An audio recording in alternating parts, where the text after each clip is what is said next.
যে ভারতবর্ষের জন্য বাংলাদেশ স্বাধীনতা পেল সেই ভারতবর্ষ হয়ে গেছে এখন শত্রু, আর বাংলাদেশের প্রধান বন্ধু হয়ে গেছে এখন পাকিস্তান।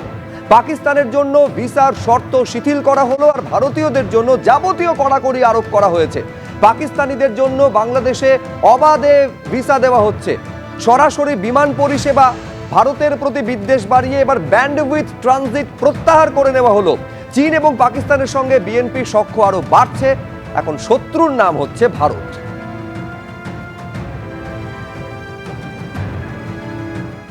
এই ছবিটা আপনারা দেখছেন যে একেবারে হিন্দুর পরিবারের সম্পত্তি পর্যন্ত দখল করে নিচ্ছে মৌলবাদীরা, কাতর আরতি জানাচ্ছেন তিনি। আমার মা একা বাড়ি ছিল, আমার মা এক বাড়িতে মারে আটটা পাটি দখল করেছে। পৃথিবীর কি কোনো আইন নাই ভগবানের কাছে? আমরা হিন্দু অসহায় মানুষ, দুইটা বোনের বাড়িতে থাকি, আমাদের আটটা পাটি একজন দখল করে দিছে, আর একজন আসছে এখন মুসলমান মানুষ। আমার এখানে করে আমরা হিন্দু মানুষ এখানে বাইরে দুটা বোন নিয়ে থাকি, আমাদের পৃথিবীতে কেউ নাই, আমাদের দোকান ভেঙে দিছে। বিশাল বাবা না, এ দেশবাসী দেশবাসী আমার বাড়ি ঘর সব দখল করে নিচ্ছে। দেখো এখন সব থেকে বড় প্রশ্ন হলো যে এই পরিস্থিতি থেকে নিস্তার পাওয়ার উপায় কি? তার কারণ যারা নিস্তার দেবেন, যাদের সব থেকে আগে অ্যাক্ট করার কথা, সেই সরকার, সেই প্রশাসন কার্যত অন্ধ ধৃতরাষ্ট্র হয়ে বসে রয়েছে। তারা কোনো পদক্ষেপ গ্রহণ করছে না। এমনকি এই ঘটনা যে ঘটে চলেছে, হিন্দুদের টার্গেট করা হচ্ছে, হিন্দু মন্দির জ্বালিয়ে দেওয়া হচ্ছে, ভেঙে দেওয়া হচ্ছে, হিন্দুরা পর্যন্ত এইটা পর্যন্ত বলছেন যে মৃত্যু যদি হয় সেটা নিজের দেশ বাংলাদেশে নয়, তারা ভারতে এসে মরতে বেশি স্বচ্ছন্দ বোধ করবেন। তারা প্রয়োজনে ভারতে জেলে থাকতে চান, কিন্তু বাংলাদেশে থাকতে চান না। এইরকম একটা পরিস্থিতি কতটা ভয়াবহ জায়গায় পৌঁছে গিয়েছে। অধ্যাপক রাজাগোপাল ধর চক্রবর্তী কি বলছেন একবার দেখুন।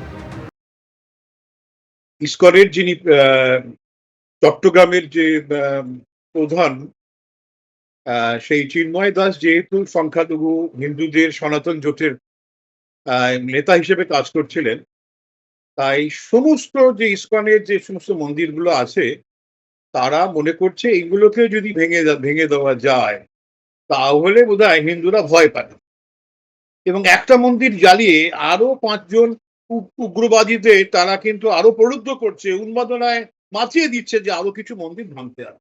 এই ব্যাপারটা চলতেই থাকছে।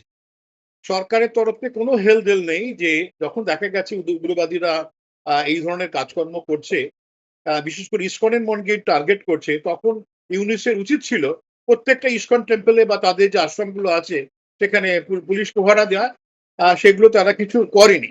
লক্ষ্য একটাই, যে কি করে ইসকনকে শায়েস্তা করা যায়, এবং ইসকন যদি ভেঙে দেওয়া যায় এবং ইসকন যদি ঘোষণা করে আমরা বাংলাদেশে কাজ করব না, তাহলে হিন্দুরা মনে করবে যে তাদের যে এক ধরনের আমব্রেলা কাজ করছিল, তাদের যে একটা ছাতা ধরে রেখেছিল নানান ধরনের বিপদ থেকে, সেই ছাতা আর নেই। এইটা তারা বোঝাতে চাইছে।